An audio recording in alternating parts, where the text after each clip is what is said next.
Partai Amanat Nasional membantah telah mengusulkan nama kepada Presiden Jokowi untuk mengisi beberapa jabatan menteri di Kabinet Kerja. Menurut Wakil Ketua Umum PAN, Bara Hasibuan, perombakan kabinet beserta nama yang akan menggantikannya merupakan kewenangan Presiden.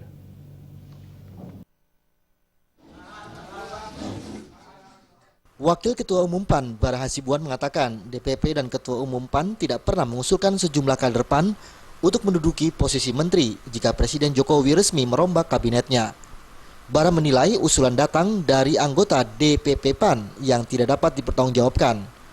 Untuk perombakan kabinet beserta nama penggantinya, PAN menyerahkan kepada Presiden Jokowi. Bara menegaskan PAN tidak pernah mendorong Presiden untuk secepatnya mengganti menterinya yang dinilai tidak optimal. Namun PAN siap jika Presiden meminta PAN untuk bergabung di Kabinet Kerja. Menurut Bara, kehadiran PAN di Kabinet Kerja akan memperkuat basis politik yang kuat yang dimiliki pemerintah dalam menjalankan tugasnya. Jadi kami yakin bahwa dengan kami menyatakan dukungan terhadap pemerintah, dengan kami bergabung dengan pemerintah, tentu saja itu memberikan basis politik yang lebih kuat bagi Presiden. Dalam era demokrasi ini, pemerintah tentu saja kalau ingin stabil, kalau ingin efektif, target-targetnya bisa dicapai, programnya bisa diimplementasikan secara full, tentu memerlukan basis politik yang sangat kuat. Bara menambahkan, PAN memastikan kadernya siap mematuhi arahan partai.